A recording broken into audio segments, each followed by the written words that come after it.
সুপ্রিয় দর্শক, সবাইকে স্বাগত জানাচ্ছি টুইটাপের নিয়মিত স্বাস্থ্য বিষয়ক লাইভ প্রোগ্রামের আজকের পর্বে। সাথে আছি আমি লতিফা আক্তার। আজ আমরা এমন একটি বিষয় নিয়ে আলোচনা করব, তা অত্যন্ত কমন এবং গুরুত্বপূর্ণ একটি বিষয়: মাথা ব্যথার নানাবিধ সমস্যা ও এর সমাধান। এই বিষয়টি নিয়ে আলোচনার জন্য আমাদের মাঝে উপস্থিত আছেন ব্রেইন ও স্নায়ু বিশেষজ্ঞ ডক্টর মোহাম্মদ নাজমুল হাসান স্যার, সহকারী অধ্যাপক, নিউরোলজি বিভাগ, doctor Sirajul Islam medical college and hospital. Sir, আসসালামু আলাইকুম। ওয়ালাইকুম আসসালাম। স্যার, কেমন আছেন? আলহামদুলিল্লাহ ভালো আছি, আপনারা কেমন আছেন? স্যার, আলহামদুলিল্লাহ আমরা সবাই ভালো আছি। স্যার, আপনাকে অসংখ্য ধন্যবাদ শত ব্যস্ততার মাঝেও টুইটাপে আসার জন্য। ধন্যবাদ টুইটাপকে আজকে আমাকে যে মাথা ব্যথার যে সমস্যাগুলো আছে সে আমাকে ইনভাইট করার জন্য। ধন্যবাদ স্যার। দর্শক, আজকের বিষয় সম্পর্কিত যে কোনো জিজ্ঞাসা থাকলে আপনারা বয়স ও আনুষঙ্গিক তথ্য উল্লেখ করে প্রশ্ন করতে পারেন। স্যার, আপনার অনুমতি চেয়ে মূল পর্বে যেতে চাচ্ছি। হ্যাঁ, আপনি শুরু করতে পারেন। জি স্যার, ধন্যবাদ স্যার। স্যার, আসলে যে কোনো বয়সেই, বাচ্চা থেকে শুরু করে বৃদ্ধ পর্যন্ত ম্যাক্সিমাম মানুষেরই মাথা ব্যথা, এই কথাটা শোনা যায়, যেটা একটা কমন একটা বিষয়। স্যার, প্রথমেই জানতে চাইছি মাথা ব্যথা কেন হয়? হ্যাঁ, খুব সুন্দর একটি কোশ্চেন আসলে। আমি মাথা ব্যথা ধন্যবাদ স্যার। নিয়ে শুরু করতে যাচ্ছি এটা যে আহ, মাথা ব্যথা হয়নি আসলে এরকম লোক আমার মনে হয় পৃথিবীতে কেউ নাই। বলা হয় 80 থেকে 90% সময়ে, মানে কোনো না কোনো সময়ে 80 থেকে 90% লোকের মাথা ব্যথা হবেই হবে এরকম। তো মাথা ব্যথা আসলে আমাদের যদি মাথাটাকে চিন্তা করি কখনো, তাহলে আমরা মাথাটাকে শুধু এই পাশ থেকে চিন্তা করি, শুধু মাথার উপরে। তো মাথার উপরে যদি চিন্তা করি আমরা, সেখানে স্কিন আছে, সেখানে আমাদের কিছু মাসেল আছে, কিছু আমাদের আপনার একটা বোনস আছে, যেখানে স্কাল বোন, যেখানে মাথাটা থাকে। ভিতরে আমাদের যে ব্রেনটা থাকে সেটা থাকে, এবং ব্রেনের একটি পর্দা থাকে। তো মাথা ব্যথা হতে গেলে আসলে এই জায়গাগুলোতেই আপনাকে মানে আপনাকে কোনো না কোনো ভাবে সংক্রমণ অথবা এই কারণ থাকে, এখান থেকে হবে। তো আমরা যদি এই মাথা ব্যথা চিন্তা করি, তাহলে মাথা ব্যথার যে কারণগুলা কি আসলে। তো বা মাথা ব্যথা হচ্ছে বেশিরভাগ ক্ষেত্রে, আমি অনুষ্ঠানে বলতে চাই, বেশিরভাগ ক্ষেত্রে মাথা ব্যথাটা কিন্তু খুব খারাপ কোনো কারণে মাথা ব্যথা হয় না। 95% কেসে সেটা ভালো মাথা ব্যথা। আর বাকি যে 5% আছে সেগুলো একটু খারাপ মাথা ব্যথা আমরা বলি। তাহলে 95% যে এই যে ভালো ব্যথা বলতে আমি কি বুঝাই, যেটা আমাদের বডিতে বা আমাদের কোনো খারাপ কিছু করবে না বা আমাদের মৃত্যু ডেকে আনবে না, সেটা আমাকে বলি ভালো মাথা ব্যথা। আর খারাপ মাথা ব্যথা যেগুলো হচ্ছে সেগুলো আমাদের জন্য মারাত্মক পর্যায়ে যেতে পারে, সেটা হচ্ছে খারাপ মাথা ব্যথা। তো ভালো যে মাথা ব্যথা সেগুলো আমরা বলি প্রাইমারি হেডেক। এগুলোর মধ্যে বেশিরভাগ ক্ষেত্রে দেখা যাচ্ছে আমাদের 70% ক্ষেত্রে টেনশন হেডেক। টেনশন থেকে যে আমাদের যে স্ট্রেস হয়, মানুষ যখন উদ্বিগ্ন থাকে, দুশ্চিন্তা থাকে, যেটা হয় টেনশন হেডেক। এছাড়া তারপরে হচ্ছে মাইগ্রেন, কিন্তু আমরা একটা ভুল করে বসি, মাথা ব্যথা আমরা হলেই মনে করি যে সেটা হচ্ছে মাইগ্রেনের ব্যথা। তাহলে আমাদেরকে মনে রাখতে হবে বেশিরভাগ ক্ষেত্রে কিন্তু আমাদের টেনশন হেডেক। আর 5% যে আমাদের সেকেন্ডারি হেডেক বলি আমরা, সেখানে দেখা যাচ্ছে 5% ক্ষেত্রে দেখা যাচ্ছে কিছু কিছু সময় আপনার ব্রেন টিউমার, ব্রেনে ইনফেকশন থেকে হচ্ছে। তারপর আপনার অনেক সময় রেফার্ড পেন আসে। রেফার্ড পেন বলতে আমি বুঝি অন্য জায়গায় ব্যথা কিন্তু আপনার মাথায় আসতে পারে। কিরকম, আপনার যদি মনে হয় যে আপনার চোখের ব্যথা, কখনো মাথা ব্যথা চলে আসে। দাঁতের ব্যথা অনেক সময় দেখবেন মাথায় চলে আসে, কানের ব্যথাগুলো কিন্তু মাথায় চলে আসে। তো এরকম আবার আমাদের এখানে সাইনাস থাকে, অনেক সময় সাইনাসের ব্যথাগুলো কিন্তু আপনারা জানেন যে আমাদের নাকের দুই পাশে এবং মাথার উপরের দিকে যে সাইনাস থাকে সেখান থেকেও কিন্তু ব্যথা হতে পারে। এবং অনেক সময় ঘাড়ের যে আমাদের যে হাড় আছে সেখান থেকে মাথা ব্যথা আমাদের সামনে চলে আসতে পারে। তো আসলে সংক্ষিপ্তভাবে বলতে গেলে এই কারণে মাথা ব্যথাগুলো হয়। ধন্যবাদ স্যার এত সুন্দরভাবে ব্যাখ্যা করার জন্য। স্যার, আপনি যে কথাটা বলেন টেনশনের মাথা ব্যথার মাইগ্রেনে, স্যার এই প্রসঙ্গে একটা প্রশ্ন করতে চাচ্ছিলাম। স্যার, টেনশন জনিত ব্যথা আর মাইগ্রেন জনিত ব্যথার মধ্যে পার্থক্যটা কি? হ্যাঁ, টেনশন হেডেক গুলা আপনারা, আমি আগে বলেছি যে টেনশন হেডেক হচ্ছে, এটা বলে আমাদের মাসেল কন্ট্রাকশন হেডেক। মানে আপনি আপনি যখন টেনশন করবেন তখন আমাদের এই মাসেল গুলা যেগুলো কন্ট্রাক্ট করে, তখন আমাদেরকে এই এই ব্যথাগুলো হয়। তো এই জন্য দুশ্চিন্তা হয়। এখন যে করোনাকালীন সময়, সবার মধ্যে আপনার সামাজিক অস্থিরতা, আপনার নিজের বডি নিয়ে অস্থিরতা, ইকোনমিক্যাল মানে যে অস্থিরতা, পারিবারিক কারণে যে অস্থিরতা গুলো হয়, তখন দেখা যায় আমাদের এই মাথা যে দুই পাশে যে ব্যথা হয়, এই ব্যথাগুলা দেখা যাচ্ছে খুব অল্প তীব্র হয়, খুব বেশি তীব্র হয় না। এটা নিয়ে কাজও করা যায়। আর দুই পাশেই হয় একটা প্রেসার। অনেক রুগী আমাদের কাছে আসে, রুগী আপনার অনেক সময় দেখা যায় কি অনেক সময় একটা কাপড় বা দড়ি দিয়ে একে বাদ দিয়ে নিয়ে আসে। তো এগুলো আমরা তখনই আমরা বুঝি নিই এটা আসলে টেনশন হেডেক হচ্ছে। আর মাইগ্রেনের ব্যথাগুলো দেখা যাচ্ছে সেগুলো আমাদের অল্প বয়সে যে মেয়েদের হয়, ফিমেলদের বেশি হয়, বংশগতির কারণে হয়, এবং মাইগ্রেনের ব্যথাগুলো এক পাশে হবে। এবং রুগী কিন্তু বুঝতে পারে যে না, আমার একটু পরে মাথা ব্যথা শুরু হবে। এবং আমরা এটা বলি অরা, মানে সে আগেই বুঝতে পারে যে তার মাথা ব্যথা শুরু হবে। তখন সে একটু অন্ধকার দেখে, আপনার জোনাকি প্রকার দেখে, এরকম একটা অনুভূতি তৈরি হয়। অনেক সময় মনে হয় আমার এক হাত, মানে এক পা শিশির করছে, যে এই অনুভূতিগুলো প্রথমে তৈরি হয়। তারপর আস্তে আস্তে তার মাথা ব্যথা শুরু হয়। শুরু হলে এই মাথা ব্যথাটা অনেক সময় বমি, প্রচন্ড বমি নিয়ে আসে অনেক সময়। এবং অনেক সময় দেখা যাচ্ছে রুগী লাইট আলোতে তীব্র মাথা ব্যথা হয়, সহ্য করতে পারে না, সে সে সাউন্ড সহ্য করতে পারে না। অনেক সময় বলে যে আমি রান্না করতে গেলে গরমে আমি সহ্য করতে পারি না। তা এই, আর তখন তার দেখা যায় কাজের হ্যাম্পার্ড হয়। তখন সে এই মাথা ব্যথার জন্য একটি অন্ধকার রুম খোঁজে, এবং সে দরজা লাগিয়ে অন্ধকার রুম পছন্দ করে, এবং সে ঘুমোতে চলে যায়। তা আমরা তখনই বুঝি এটা মাইগ্রেনের পেন। এবং মাইগ্রেনের পেন গুলো হচ্ছে একটু এপিসোডিক, মানে কয়েকদিন পর পর হবে। আপনি কয়েকদিন ভালো আছেন, ওষুধ খাচ্ছেন, হয়তো ব্যথাটা আবার দুই একদিন থাকবে, আবার চলে যাবে, আবার হবে। তো এরকম করে কিন্তু এই অবস্থাটা চলতে থাকে। তো এই জন্য আমরা বেশিরভাগ ক্ষেত্রে আমরা সবাই মনে করি মাইগ্রেন, কিন্তু আসলে কিন্তু টেনশন হেডেকটা কিন্তু আমাদের কমন, এবং সবারই যেটা হয় সেটা হচ্ছে টেনশন হেডেক, আমি এই অনুষ্ঠানে বলতে চাই। ধন্যবাদ স্যার। স্যার, এই প্রসঙ্গে আরেকটু জানতে চাচ্ছিলাম, মাইগ্রেনের ব্যথা আপনি যেটা বললেন যে কিছুদিন পর পর হয়, এটা কি নির্দিষ্ট কোনো দিন আছে, যেমন 7 দিন বা 10 দিন, নাকি মাসে একদিন হঠাৎ করে হবে এইরকম আর কি স্যার? হ্যাঁ, সেটা আপনি আমরা আমরা বলি যে উইকলি হয়তো দুই একবার হতে পারে, আবার হয়তো মাসে মাসে দুই একবার হতে পারে। এটা আসলে এই জন্যই আমরা বলি আমরা কখন ট্রিটমেন্ট দিব কখন দিব না, সেটা কিন্তু এইটা খুব ইম্পর্টেন্ট একটা বিষয়। কারণ আমাদের ট্রিটমেন্টের ক্ষেত্রে কিন্তু আমরা জিজ্ঞেস করি যে আপনাকে উইকলি দুবার হচ্ছে না একবার হচ্ছে, নাকি মাসে দুবার হচ্ছে না একবার হচ্ছে। তো অনেক সময় দেখা যায় রুগীর মাইগ্রেন পেন মাসে একদিন হলো, আবার 2 মাস পরও হতে পারে। সো তখন কিন্তু আমরা মানে কিছু ওষুধ দিতে হয়, সেগুলো দিব কিনা না না দিব, সেটা কিন্তু আমরা এই কয়েকদিন হয় সেটার উপর ভিত্তি করে আমরা ওষুধগুলো দিই। তাই আমি এটা বলতে পারি যেটা হচ্ছে উইকলি হতে পারে, মান্থলি হতে পারে, এবং ইয়ারলি হতে পারে। ধন্যবাদ স্যার।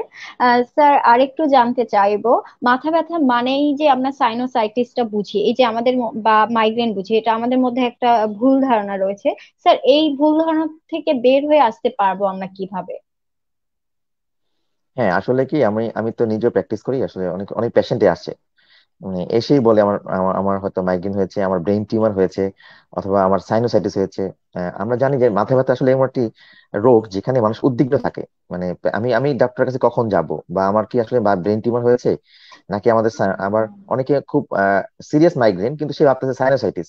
কারণ কি সবাই, আমি যখন তো গ্রামে প্র্যাকটিস করি ওখানে দেখি যে মানে একটি মাথা ব্যথা করলে একটি এক্স রে করে।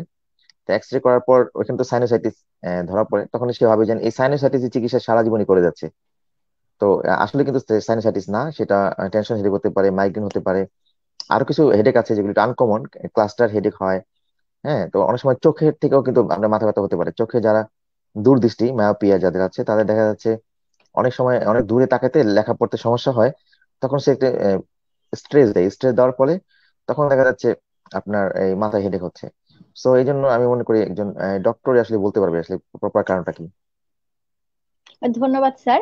স্যার, আপনি এক্স রে কথা বললেন, সেই প্রসঙ্গ থেকে জানতে চাচ্ছি স্যার, কোন পর্যায়ে গেলে আমরা সিটি স্ক্যান করে থাকি, বা আপনারা পরামর্শ দিয়ে থাকেন একজন রোগীকে সিটি স্ক্যান করার জন্য? হ্যাঁ, ধন্যবাদ। এটি একটি আসলে খুব গুরুত্বপূর্ণ একটি কোশ্চেন করেছেন আপনি। বেসিক্যালি অনেক আমাদের কাছে আসে কিছু রোগী আছে, কেন আমি সিটি স্ক্যান করবো, কেন আমাকে সিটি স্ক্যান দিলেন। আবার কিছু রোগী আসে যে স্যার আমাকে সিটি স্ক্যান দিচ্ছেন না কেন, আমার তো মাথা ভিতরে কি আছে আমি একটু জানতে চাই। তো আমরা অনেক সময় আমরা আসলে দেখি আসলে এই মাথা ব্যথার টাইপসটা কিরকম।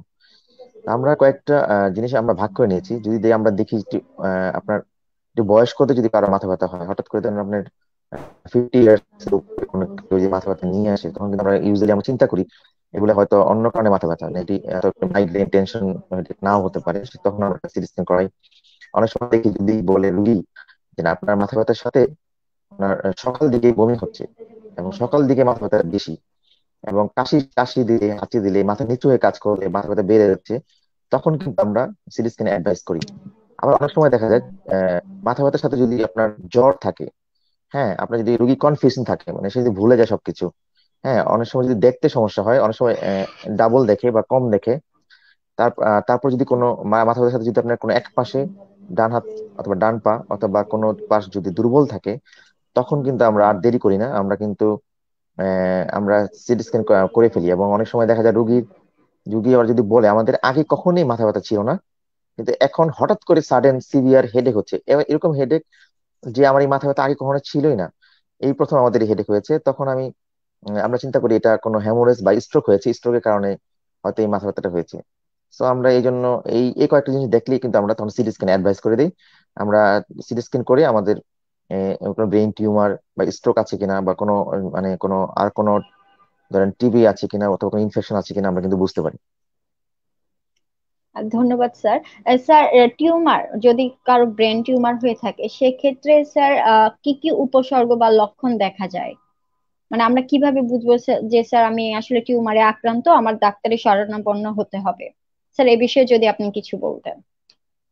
হ্যাঁ, এটাই অনেক অনেক অনেক অনেক একটা সুন্দর আপনি খুব প্রশ্ন করেছেন। আহ, বেশিরভাগ ক্ষেত্রে আমরা আমরা সবাই জানি আসলে মাথা ব্যথা মানে ব্রেন টিউমার, কিন্তু সবচেয়ে মানে দুঃখের বিষয় হচ্ছে বেশিরভাগ ব্রেন টিউমারে কিন্তু মাথা ব্যথা হয় না। কারণ ব্রেন টিউমারটা যখন ছোট থাকে তখন কিন্তু মাথা ব্যথা হয় না, যখন সে আস্তে আস্তে আস্তে আস্তে বড় হয়, ব্রেনের প্রেশার যখন রাইজ করে, বেড়ে যায়, তখনই কিন্তু মাথা ব্যথা শুরু হয়। তাই আমি আগেই বলবো, তবে কয়েকটি লক্ষণ কিন্তু আমাদের মনে রাখতে হবে। যদি আমাদের ব্রেন টিউমারের সাথে আমি বুঝবো কি করে, যখন দিই আমরা চোখের সমস্যা যদি হয়, সে চোখে কম দেখছে, ডাবল দেখছে, অথবা সে কানে শুনতে যদি সমস্যা হয়, অথবা দেখা যাচ্ছে তার বিহেভিয়ার প্রবলেম হচ্ছে, সে উল্টাপাল্টা আচরণ করছে। হ্যাঁ, তো আমাদের ব্রেনের মধ্যে যে বিহেভিয়ার সেন্টার আছে সেখানে যদি ধরে, সেখানে সে উল্টাপাল্টা ব্যবহার করবে। এবং অনেক সময় চোখে দেখতে সমস্যা হয়, অনেক সময় এক হাত প্যারালাইসিস হয়ে যায়। হ্যাঁ, এগুলা থাকলেই সমস্যা। অনেক সময় নাকে গ্রান শুনতে সমস্যা হয়, কারণ আমাদের যে আমাদের একটা গ্রানের যে নার্ভটা আছে সেখানে সেখানে যদি ধরে তখন আমাদের সমস্যা হয়। অনেক সময় রুগী অজ্ঞান হয়ে যায়। তো এরকম যদি হয় তখন কিন্তু আমরা ভাবি যে না, তো ব্রেনে কোনো টিউমার হয়েছে। ধন্যবাদ স্যার। অজানা তথ্য জানতে পারলাম, দর্শকরা উপকৃত হবে আশা করি। স্যার, একজন দর্শক আছেন আমাদের মাঝে, তার প্রশ্নটি নিয়ে আসি।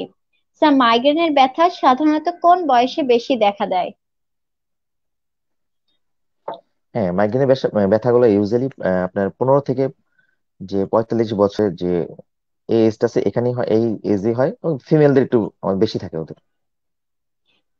স্যার, ফিমেলদের আপনি বললেন ফিমেলদের বেশি থাকে, স্যার এই ক্ষেত্রে কি হরমোনাল কোনো সমস্যার কারণে এরকম হয়ে থাকে ফিমেলদের ক্ষেত্রে?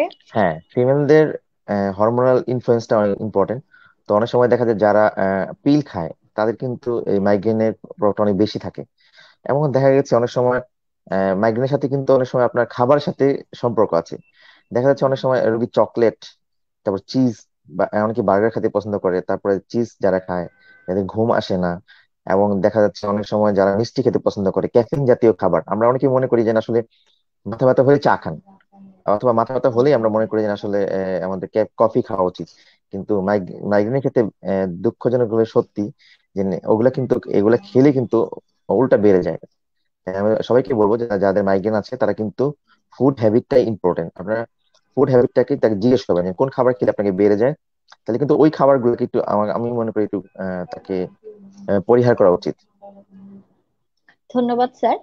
স্যার, মাথা ব্যথার সাথে ঘাড় বা চোখের কি সম্পর্ক আছে বা কতটুকু আছে স্যার? আসলে আমরা আলাদা হ্যাঁ, করব অনেক কিভাবে, সময় যেটা আমার। হ্যাঁ, অনেক সময় দেখা যায় কি আমরা বলি এটাকে সার্ভাইকাল স্পন্ডোলাইসিস, একটি শব্দ আছে যেখানে আমাদের ঘাড়ের যে হাড়গুলো আছে সেগুলা, আমাদের ওই হাড়গুলো বেড়ে যায়। হ্যাঁ, বেড়ে গিয়ে তখন আমাদের যে ঘাড়ে যে নার্ভ আছে সেখানে চাপ দেয়। তো এই ব্যথাটা কিন্তু তখন রেফার হয়ে আমাদের এখানে সামনে চলে আসতে পারে। এছাড়া দেখা যাচ্ছে আমাদের অনেক সময় চোখের ব্যথা, অনেকে আছে যারা দূরদৃষ্টি সম্পন্ন, তাদের কিন্তু এই স্ট্রেনটা কিন্তু এখানে চলে আসে। তো সেই ক্ষেত্রে আমরা যেটা করি সেটা হচ্ছে রুগীর আমরা হিস্ট্রি নিয়ে হচ্ছে আমরা জিজ্ঞেস করি আসলে আপনার আপনার এই ঘাড়ে আছে কিনা। আমরা ঘাড়ে ব্যথা যদি থাকে তখন আমরা একটা এক্সরে করে দেখি কোনো হাড়ে কোনো সমস্যা আছে কিনা। এছাড়া আমরা রোগীকে জিজ্ঞেস করি তার চোখে দেখতে সমস্যা হয় কিনা, আমরা চোখে ডাক্তারের কাছে পাঠিয়ে দিই। সেখানে তারা আমরা রিফ্রাকশন করে তারা বলে দিতে পারে আসলে তাদের কি হয়েছে। তখন তারা যদি চশমা লাগে তখন তাদেরকে চোখের ডাক্তার কাছে পাঠিয়ে দিলে ওরা একটা চশমা দিলে হয়তো তার এই মাথা ব্যথা কারেকশন হয়ে যায়। তবে অনেক সময় দেখা যায়, অনেক সময় দেখা যাচ্ছে মাথা ব্যথার অনেক রুগী কিন্তু চোখের ডাক্তারকে চলে যায়। সেটা একটু সমস্যা, তারা ভাবে যে একটা চশমা নিলে হয়তো মাথা ব্যথা কমে যাবে।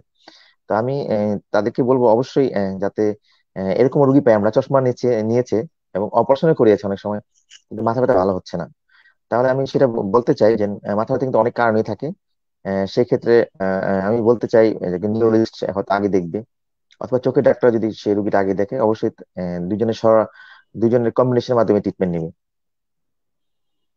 ধন্যবাদ স্যার। স্যার, বয়সের সাথে মাথা ব্যথার তীব্রতা কি কম বেশি হয় কিনা? হ্যাঁ, অনেক সময় কিছু কিছু ক্ষেত্রে দেখা যায় বয়স্কদের কয়েকটি রোগ আছে যেখানে এরকম মাথা ব্যথা হতে পারে। হ্যাঁ, দুইটি রোগ আছে, একটা হচ্ছে জায়ান্ট সেল আর্টারাইটিস, একটা হচ্ছে ট্রাইজেমিনাল নিউরালজিয়া, একটু কঠিন নামগুলা। তো এখানে দেখা যায় এই বয়স্কদের আমাদের যে রক্তনালীগুলো ইনফেকশন হয়, প্রদাহ প্রদাহজনিত হয়, তখন দেখা যায় রক্তনালীটা, তখন তার এই ব্যথা হয় একটা সেরকম।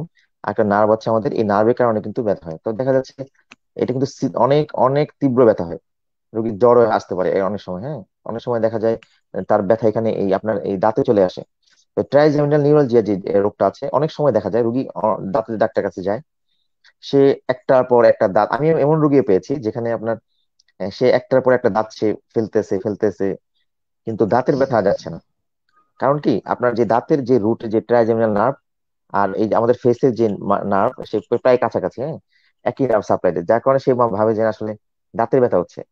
আমি এরকম দিছি, তার সব দাঁত ফেলে দিয়েছি, এরকম রোগী পেয়েছি আমি, সেখানে সে সব দাঁত ফেলে দিয়েছে, কিন্তু দাঁতের ব্যথা ভালো হচ্ছে না। তখন আমাদের কাছে আসলে আমরা এমআরআই করে দেখি আসলে ট্রাইজেমিনাল নার্ভে যে এখানে একটা প্রেশার ছিল, তো এই কারণে ব্যথা হয়েছে। তো এরকম অনেক রুগী পাচ্ছি আমরা। তাই আমি এই অনুষ্ঠানের মাধ্যমে বলতে চাই, যারা দাঁতের কাছে যাচ্ছেন, দাঁত ওঠানোর পর মানে ভালো হচ্ছে না, তো অবশ্যই একজন নিউরোলজিস্ট বা ব্রেইন ডক্টরের কাছে যাবেন, তিনি আপনার রোগটা দেখে বলতে পারবেন। আর বাচ্চাদের ক্ষেত্রে দেখা যাচ্ছে অনেক সময়, অনেক বাচ্চাদের ক্ষেত্রে দেখা যাচ্ছে তাদের বেশিরভাগ ক্ষেত্রে পড়াশোনার যখন চাপ দেওয়া হয়, ছোটকালে যখন থাকে, তারা স্কুলে যায় বা টিচার আসে, তখন সে বলে মাথা ব্যথা হচ্ছে, এরকম একটা জিনিস। তারপর হচ্ছে অনেক সময় তাদেরকে চাইল্ডহুড মাইগ্রেন, ছোটদের মাইগ্রেন হয়, সেটাও একটা কারণ। অনেক সময় চোখের থেকে, অনেক সময় যাদের অনেক সময় ক্লাসে গেলে অনেক সময় বোর্ডের লেখা সে বুঝতে পারে না, তো আমরা তাকে জিজ্ঞেস করি আসলে লেখা বুঝছে কিনা, তখন আমরা তাদেরকে আমরা রিফ্রাকশন করে দেখি আসলে চোখের পাওয়ার কমে গেছে কিনা, তখন কিন্তু তাদেরকে চশমা দিলে অথবা ভালো হয়ে যেতে পারে। এছাড়া অনেক সময় আমাদের যে ব্রেন টিউমার হয়, ইউজুয়ালি দেখা যাচ্ছে খুব চাইল্ডিশ গ্রুপদের বেশি হয় এবং অনেক বয়স্কদের বেশি হয়। সো এই জন্য বাচ্চাদের ক্ষেত্রে অবশ্যই একজন আপনার স্নায়ুরোগ আহ, বিশেষজ্ঞের সাথে অবশ্যই পরামর্শ করা উচিত। স্যার, বাচ্চাদের ক্ষেত্রে এই টিউমারটা বেশি হয় কেন, মানে কি কারণে হয়ে থাকে স্যার? এই বেশিরভাগ ক্ষেত্রে দেখা যাচ্ছে কি এটা জেনেটিক একটা বংশগত একটি রিলেশন থাকে ওদের ক্ষেত্রে দেখা যাচ্ছে। এবং অনেক সময় আপনারা জানেন যে জানেন যে ব্রেন টিউমার বা এনি টিউমার কিন্তু কজ এখনো জানা যায়নি, কেন যে হয় আসলে জানা যায়নি। বেশিরভাগ ক্ষেত্রে হয়তো দেখা যাচ্ছে কোনো আপনার বংশগত কারণে হচ্ছে, অনেক সময় দেখা যাচ্ছে জিনগত ত্রুটির থেকে হচ্ছে, অনেক সময় দেখা যাচ্ছে রেডিয়েশন এক্সপোজার যাদের বেশি থাকে তাদের ক্ষেত্রে হয়। তো এখানে কিন্তু আসলে কেন যে ক্যান্সার হয় আসলে কিন্তু অ্যাকচুয়াল কারণ জানা যায়নি, তবে রিস্ক ফ্যাক্টর গুলো জানা যায়। ধন্যবাদ স্যার। স্যার, আমাদের মাঝে একজন দর্শক ছিলেন, তার প্রশ্নটা ছিল এরকম: আমার পলিপাস 4 বছর আগে অপারেশন করেছি, কিন্তু এখন সেই আগের মতো ব্যথা টিকতে পারি না। মাথা ব্যথায় কি করতে পারি, আর নাক বন্ধ হয়ে থাকে। হ্যাঁ, আসলে পলিপাস অপারেশন করিয়েছেন, তারপর মাথা ব্যথা হচ্ছে। জি সেক্ষেত্রে স্যার। অবশ্যই আমি যেটা বলতে চাচ্ছি সেটা কি আসলে মাইগ্রেন কিনা, অথবা টেনশন হেডেক কিনা, অথবা আপনার সাইনোসাইটিস, যেটা নাক বন্ধ হয়ে যেহেতু থাকছে, বারবার ঠান্ডা লাগছে, সেখান থেকে আমাদের হয়তো সাইনাসে হয়তো কোনো পানি জমে আপনার ইনফেকশন হয়েছে। আপনি সেক্ষেত্রে একজন নাক কান গলা বিশেষজ্ঞ দেখাতে পারেন। উনি যদি আপনার কোনো কারণ না খুঁজে পায়, তো অবশ্যই আপনি একজন নিউরোলজিস্টের কাছে পরামর্শ নেবেন। তিনি আপনাকে যদি প্রয়োজন হয় সিটি স্ক্যান বা এমআরআই করে আপনাকে রোগ ধরে তারপর চিকিৎসা দিবেন। ধন্যবাদ স্যার। স্যার, আমরা লাস্ট যে কথায় ছিলাম স্যার, বাচ্চাদের কথা বলছিলাম।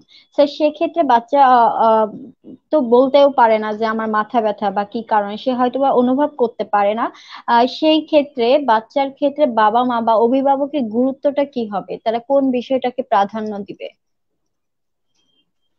হ্যাঁ, অনেক সময় গার্জিয়ানদের যেটা উচিত সেটা অনেক সময় বাচ্চা বলে আসলে আমাদের মাথা ব্যথা হচ্ছে, আমরা ইগনোর করে যাই। তাকে জিজ্ঞেস করতে হবে তার চোখে দেখতে সমস্যা হয় কিনা, এবং তার অ্যাবনর্মাল বিহেভ করে কিনা, সে আসলে সবকিছু ভুলে যাচ্ছে কিনা, অথবা সে চুপচাপ চুপচাপ বসে থাকে কিনা, অথবা কানে কম শুনতেছে কিনা, বা কোনো হাত বা পা কোনো একদিকে অবশ আছে কিনা। তারপর হচ্ছে আপনার চোখে দেখতে সমস্যা হয় কিনা, লিখতে সমস্যা হয় কিনা, অন্ধকারে সমস্যা হয় কিনা, অথবা বমি হয় কিনা। অথবা অনেক সময় দেখা যাচ্ছে কি আমরা বলি পোস্ট ট্রমাটিক হেডেক বলি। মানে এটা হচ্ছে কি অনেক আগে বাচ্চা মাথা মাথা ব্যথা পায়, কিন্তু সে হয়তো বাবা মাকে ভয়ে বলে না।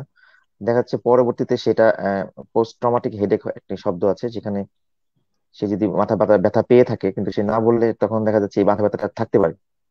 তাই এই বাচ্চাদের সাথে কমিউনিকেশন রাখা উচিত, কোনো সমস্যা হচ্ছে কিনা সেটাকে দেখা অবশ্যই উচিত। ধন্যবাদ স্যার। স্যার আরেকটু জানতে চাইবো, আমরা যারা কর্মক্ষেত্রে হোক আর যে কোনো কারণেই হোক না কেন, এখন বাচ্চাদের ক্ষেত্রে বেশি দেখা যায় মোবাইলে গেম খেলার একটা বিষয় থাকে স্যার। অতিরিক্ত মাত্রায় মোবাইল বা কম্পিউটার আমরা যারা ব্যবহার করি সেক্ষেত্রে অনেকের মাথা ব্যথা হয়ে থাকে। কিন্তু স্যার আমার প্রশ্নটা হচ্ছে, মাথা ফোন বা ল্যাপটপ ইউজ করলে মাথা ব্যথাটা কেন হয়? হ্যাঁ, অনেক সময় এই আপনারা জানেন এখন তো আসলে এই মিডিয়ার যুগ, মানুষের মধ্যে আসলে সবাই সবসময় সোশ্যাল মিডিয়াতে থাকতে হয়, এবং অনেক সময় ওই আপনি যখন কন্টিনিউয়াসলি এই মনিটরের মধ্যে তাকান, তখন দেখা যাচ্ছে কি আপনার চোখের সাথে আর ব্রেনের একটি যোগাযোগ থাকে, সেটা কন্টিনিউয়াস প্রেশার থাকে। এবং সেটা কিন্তু অনেক সময় তাকাতে তাকাতে লাইট থেকে আপনার এই মাসেল যেগুলো আছে সেগুলো কিন্তু মোর ফোকাস থাকে, মোর অনেকক্ষণ তাকায় থাকতে হয়, কাজ করতে হয়। তখন এটা একটা মাসেল গুলা কন্ট্যাক্ট করে ফেলে। তো তখন কিন্তু এটা আমরা আসলে বলি মাসেল কন্ট্রাকশন হেডেক হয়। এবং অনেক সময় চোখেরও কিন্তু ক্ষতি হয়, সে কারণে কিন্তু ব্যথা হতে পারে। তাহলে দুইটা কারণে হতে পারে, একটা হচ্ছে মাসেল স্ট্রেংথ পড়ে আমাদের এই মাসেলে, এবং একটা হচ্ছে চোখের সমস্যা জনিত কারণে মাথা ব্যথা হয়। ধন্যবাদ স্যার। স্যার ঘুমের সাথে মানে মাথা ব্যথা কমানোর জন্য ঘুমের সাথে কোনো পার্থক্য আছে কিনা বা সম্পর্ক এখানে আছে কিনা? হ্যাঁ, আমি যাদের অ্যাংজাইটি থাকে, যাদের স্ট্রেস থাকে, টেনশন থাকে, তাদের কিন্তু ঘুম হয় না। ওদের কাছে দেখা যাচ্ছে ঘুম না হলে কিন্তু এই টেনশন হেডেকটা অনেক বেড়ে যায়। আপনি দেখবেন অনেক সময় সারা রাত আমরা জেগে থাকি, লকডাউনের কারণে অনেকের এরকম সারা রাত জাগতে হয়েছে। তখন দেখা যাচ্ছে অনেক সময় সকালে অফিস নেই, কাজ নেই, জাগতো তখন কিন্তু আমাদের আমাদের কিন্তু লাইফস্টাইল একটু চেঞ্জ হয়ে গেছে আসলে। তখন দেখা যাচ্ছে কি সকাল দিকে মর্নিং হেডেক হয় অনেকে, কাজ দেখা যাচ্ছে ঘুমাচ্ছি আমি, দেখা যাচ্ছে মর্নিং ঘুমাচ্ছি কিন্তু পরবর্তী দেখা যাচ্ছে হেডেকটা পারসিস্ট করে যাচ্ছে। কারণ কি আমাদের আমরা যখন জেগে থাকি যে আমাদের হরমোনাল একটা ইনফ্লুয়েন্স আছে। আপনি আপনি আল্লাহ রাত দিয়েছে, দিন দিয়েছে, এগুলো একটা উদ্দেশ্য থাকে আছে, অবশ্যই আপনি ঘুমাবেন। সেখানে যদি ঘুম না আসে আসলে এটা পরবর্তী কিন্তু ওই হরমোন ইমব্যালেন্সের কারণে কিন্তু মাথায় হেডেক হচ্ছে। এছাড়া দেখা যাচ্ছে কি মাইগ্রেন রোগ গুলা আপনার ঘুম না হলে কিন্তু বেড়ে যায়। এই জন্য আমরা অনেক সময় মাইগ্রেনের সাথে আমরা অনেক সময় ঘুমের ওষুধ দিয়ে দিয়ে থাকি, যাতে করে সাথে তার অ্যাংজাইটিটা কমে যায়, ঘুম আসে, তাহলে কিন্তু মাইগ্রেনটা ভালো থাকে। ধন্যবাদ স্যার। স্যার আমাদের মাঝে আর একজন দর্শক আছেন, প্রশ্নটি নিয়ে আসি। মাইগ্রেনের ব্যথা কন্ট্রোল করার জন্য মেডিসিন ছাড়া কি কি কাজ করলে সুস্থতা বোধ করতে পারি? হ্যাঁ, আমি তো আপনার যেটা করতে হবে সেটা হচ্ছে মাইগ্রেনের ব্যথা ওষুধ তো আপনি যদি খেয়ে থাকেন সেটাকে আপনি টাইমলি এবং একটা একটা ডিউরেশন আছে। কেউ বলে 3 থেকে 6 মাস, অনেক সময় 1 বছর লাগতে পারে। সো আপনি ওষুধগুলো খেয়ে যাবেন। এছাড়া কয়েকটা জিনিস পরিহার করবেন। একটা হচ্ছে আপনার আপনার জার্নি, অনেক অনেক লং জার্নি, এগুলো পরিহার করবেন। তারপর হচ্ছে আপনার যে আপনার আলো থেকে দূরে থাকবেন, যেখানে শব্দ হয়, যেখানে আপনার সাউন্ড পলিউশন, সেখান থেকে দূরে থাকবেন।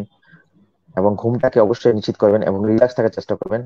এবং আপনার যে যে ফুড হ্যাবিট যেগুলো আমি বলেছি, কফি, কোক, যেগুলি ক্যাফেন যে খাবারগুলো আছে সেগুলো আপনি অ্যাভয়েড করবেন। চিজ, বার্গার, যে ধরনের খাবার, ফাস্ট ফুড টাইপের যে খাবার, সেগুলো অ্যাভয়েড করবেন। তাহলে আস্তে আস্তে আপনার মাইগ্রেন এবং এবং অবশ্যই এক্সারসাইজ, এক্সারসাইজ, স্লিপ, ঘুম এবং খাবার, এই কয়েকটা জিনিস কিন্তু মেনটেন করতে হবে। তো এটুকু আপনাকে পালন করতে হবে, তাহলে আপনি মাইগ্রেন নিয়ে এবং ফুল কন্ট্রোলে থাকতে পারবেন। ধন্যবাদ স্যার। স্যার আরেকজন দর্শক আছেন, উনি প্রশ্ন করেছেন, প্রেগন্যান্ট অবস্থায় ঘুম বা মাইগ্রেনের ঔষধ কি প্রবলেম? হ্যাঁ, প্রেগনেন্ট অবস্থায় আসলে মাইগ্রেনের সব ওষুধ দেওয়া যায় না।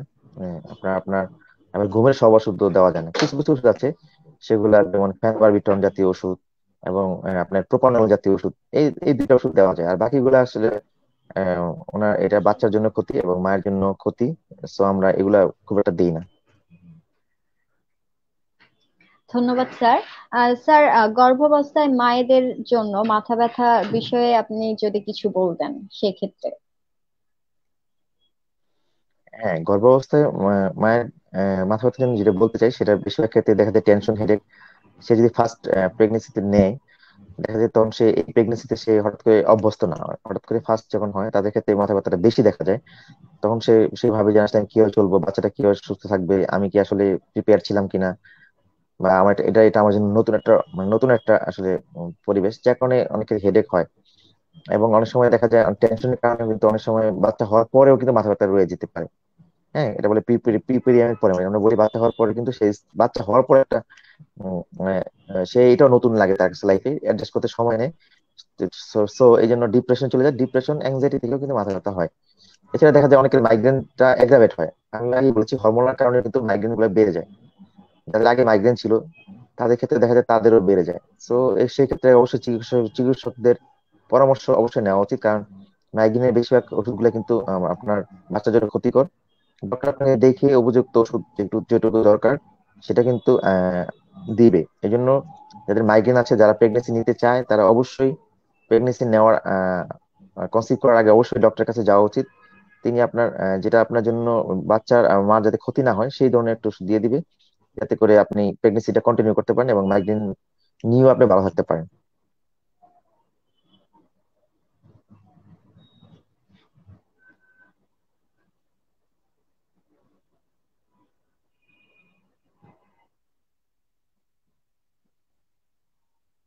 ধন্যবাদ স্যার। স্যার, আরেকটু জানতে চাচ্ছি। স্যার, অনেক ম্যাক্সিমাম মানুষের ক্ষেত্রে বা কিছু মানুষের ক্ষেত্রে দেখা যায় ঘুম থেকে ওঠার পর তারা বলে যে আমার মাথা ব্যথা, আমি পর্যাপ্ত ঘুমানোর পরে লং টাইম ঘুমানোর পরও মাথা ব্যথা। স্যার, এই মাথা ব্যথাটার কারণ কি, বা এটি কি আমাদের জন্য হ্যাঁ, ক্ষতিকর কিনা? হ্যাঁ, ঘুম যদি আপনি নাও আসেন সেটাও একটি বড় সমস্যা। মাথা ব্যথা আপনার হবে, আবার এক্সেসিভ স্লিপিং ও কিন্তু আপনার ঘুমের কারণ হয়ে দাঁড়ায়। হ্যাঁ, সেটা কিন্তু আসলে যারা এক্সেসিভ স্লিপিং, যারা বেশি ঘুমায়, আসলে কিন্তু তাদের ক্ষেত্রে দেখা যাচ্ছে অ্যাংজাইটি বা স্ট্রেস, ডিপ্রেশন, তারা ওইটা কাটানোর জন্য সে ঘুমের ওষুধ খায়, অথবা অথবা সে ঘুমিয়ে এটাকে কাটানোর চেষ্টা করে। তো ওদের ক্ষেত্রে আমরা দেখি আসলে বলি আসলে ওদেরকে এক্সারসাইজ একটা টাইম বাউন্ড করে দেওয়া, যে আপনি 6 থেকে 8 আওয়ার্স ঘুমাবেন, অথবা ঘুম না আসলে কিছু ওষুধ আমরা স্বল্প সময়ের জন্য দিই। আমরা ঘুমের ওষুধ যে রেগুলার খেতে হবে তা না। এবং তাদেরকে আমরা বলি যাতে ক্যাফিন বা এই চকলেট বা চা জাতীয় খাবারগুলো অ্যাভয়েড করার জন্য। এবং তাদেরকে আসলে ওদের দেখা যাচ্ছে বেশিরভাগ ক্ষেত্রে ডিপ্রেশন অ্যাংজাইটি থাকে, এবং সেই জন্য অ্যান্টি ডিপ্রেসেন্ট অথবা টেনশন রিলিফের কিছু ড্রাগ দিয়ে দিই আমরা। স্যার, আরেকজন দর্শক আছেন আমাদের মাঝে। উনি জানতে চেয়েছেন প্রেগনেন্ট অবস্থায় ঘুম বা মাইগ্রেনের ঔষধ কি প্রবলেম? এটা অ্যান্সারটা আমি একটু আগে দিয়েছি হয়তো। একটু, জি স্যার। স্যার, ধন্যবাদ। স্যার, আরেকজন প্রশ্ন জানতে চেয়েছেন। স্যার, অনেক দিন ধরে মাথার মাঝখানে ব্যথা করে, কিছুদিন হলো থাকে আবার হয়, মানে কিছুদিন বন্ধ থাকে আবার হয়।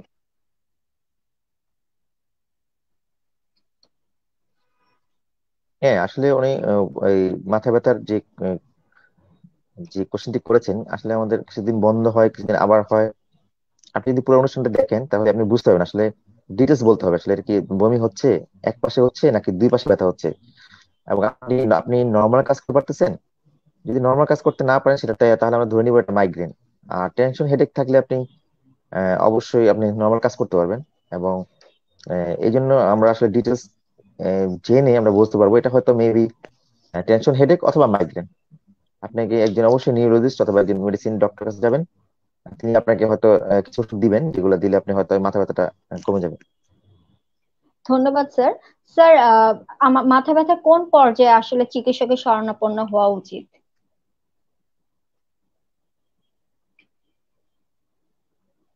আমি শুনতে পাইনি, কোশ্চেনটি আবার বলেন। স্যার, মাথা ব্যথার কোন পর্যায়ে গেলে আমরা চিকিৎসকের শরণাপন্ন হব? হ্যাঁ, এটা আপনি অবশ্যই খুবই একটা সুন্দর প্রশ্ন করেছেন। কারণ আমরা অনেক সময় মাথা ব্যথা নিয়ে আসলে বাসায় বসে থাকি, অথবা কখন যাব সেটাও বুঝি না আসলে। যদি কারো মাথা ব্যথা আপনার যদি সপ্তাহে 3বারে বেশি হয়, যদি বলে যে আমাকে প্রতি সপ্তাহে 3বারে বেশি হচ্ছে মাথা ব্যথা, তাহলে অবশ্যই কিন্তু আপনি একজন ডক্টর কাছে চলে যাবেন। আর আপনার মাথা ব্যথার সাথে যদি আপনার কখনোই মনে হয় এটা আপনি কখনোই মাথা ব্যথা ছিল না, কিন্তু এখন যে ব্যথা হচ্ছে সেটা হঠাৎ করে হয়েছে, এত এত তীব্র, যেটা রেগুলারলি আপনার এটা দিন দিন বাড়ছে বাড়ছে, মাথা ব্যথার পরিমাণ বেড়ে যাচ্ছে। আর একটা হচ্ছে যদি আপনার মাথা ব্যথার সাথে যদি মনে হয় আপনার জ্বর আসে, কয়েকদিন জ্বর থাকে, কয়েকদিন জ্বর থাকে না, এরকম যদি হয়, এবং মাথা ব্যথা যদি দেখতে সমস্যা হয়, চোখে যদি আপনি মনে হয় আপনি কম দেখছেন এক চোখ, অথবা আপনি ডাবল দেখছেন, যদি এরকম হয়, অথবা আপনার যদি মনে হয় কোনো একদিক অবশ হয়ে যাচ্ছে, আপনি যে কোনো ডান দিক অথবা বাম দিক যদি কোনো অবশ হয়ে যায়, আর আপনার বয়স যদি অবশ্যই 50-এর বয়স বেশি হয়, আপনি কিন্তু অবশ্যই একজন ডক্টর কাছে যাবেন। ধন্যবাদ স্যার। স্যার, আমরা অনুষ্ঠানের শেষ পর্যায়ে চলে এসেছি। শেষ মুহূর্তে জানতে চাইবো স্যার, করোনাকালীন সময় বা পরবর্তী সময়ে মাথা ব্যথা থেকে পরিত্রাণের উপায় কি? হ্যাঁ, আসলে এখন তো করোনা প্যান্ডেমিক সারা ওয়ার্ল্ডই। তো আমরা এই করোনা নিয়ে যে সারাদিন টেনশন করছি, এবং আমাদের স্লিপ প্যাটার্নটা চেঞ্জ হয়ে গেছে, আসলে আমরা সবাই যে রাতবেলা জেগে থাকি। তো দেখা যাচ্ছে দেন আপনার আমি আগে বলেছি মানে সোশিয়াল টেনশন, মানে মানুষের মধ্যে নিজে একটি ভয় লাগে, করোনা নিয়ে ভয়, সবকিছু নিয়ে একটু টেনশন থাকে, যে এই কারণে যেগুলো হচ্ছে সেই টেনশন হেরি করছে। আর অনেক সময় যাদের করোনা হয় তাদেরও কিন্তু দেখা যাচ্ছে মাথা ব্যথা হচ্ছে। দেখা যাচ্ছে করোনার কারণে আমাদের যে ব্রেনে যে রক্তনালী গুলো, এগুলো একটু ব্লক হয়ে যায়। হ্যাঁ, অনেক সময় মাথা ব্যথা, এবং অনেক সময় স্ট্রোক নিয়ে চলে আসে রোগী। তো এগুলোতে ওই সময় এই কারণে হেডেক হয়, এবং অনেক সময় দেখা যাচ্ছে করোনা ভালো হয়ে যাওয়ার পরও রুগীকে আবার রুগী মাথা ব্যথা কন্টিনিউয়াসই করে। এটাকে বলে আমরা বলি পোস্ট কোভিড সিনড্রোম, অথবা লং কোভিড বলি আমরা। দেখা যাচ্ছে কোভিড ভালো হয়ে যাওয়ার পরও দেখা যাচ্ছে মাথা ব্যথা নিয়ে এসে আমরা আমরা পাচ্ছি। তো সেই ক্ষেত্রে আমরা আসলে মাথা ব্যথার কিছু ওষুধ আছে, আমরা ওগুলো আমরা কিছুটা তাকে টেনশন রিলিভ করার জন্য ওষুধ দিই, কিছু ঘুমের ওষুধ দিই। এবং এটা আস্তে আস্তে যখন আস্তে আস্তে সেটা সময়ের কারণে আস্তে আস্তে এটা কমে যায়, কোভিড যে মাথা ব্যথা গুলো হয়। সে আপনারা যে যারা আছেন তারা অবশ্যই খুব বেশি পেন কিলার খাওয়া দরকার নেই। আপনার প্যারাসিটামল জাতীয় ওষুধ উম, দুটো করে খেয়ে, 500 পাওয়ার যে প্যারাসিটামল আছে সেটা দুটো করে খেতে পারেন। আর কিছু কিছু ক্ষেত্রে আমরা কিছু ঘুমের ওষুধ দিয়ে রাখি, অনেক সময় আমরা ব্রোমাজিপাম জাতীয় কোনো ওষুধ দিয়ে রাখি, শর্ট টার্ম 2 সপ্তাহ ওষুধ দিয়ে রাখতে পারি। স্যার, অসংখ্য ধন্যবাদ আপনাকে। মানে শত ব্যস্ততার মাঝেও আমাদেরকে সময় দেওয়ার জন্য, টুইটাপে আসার জন্য। স্যার, আবারও আপনার প্রতি আমরা কৃতজ্ঞতা জ্ঞাপন করছি। থ্যাংক ইউ টুইটাপকে। তারা সবসময় ডেইলি অনেক প্রোগ্রাম করছে, আমি প্রায় দেখি প্রোগ্রাম গুলা।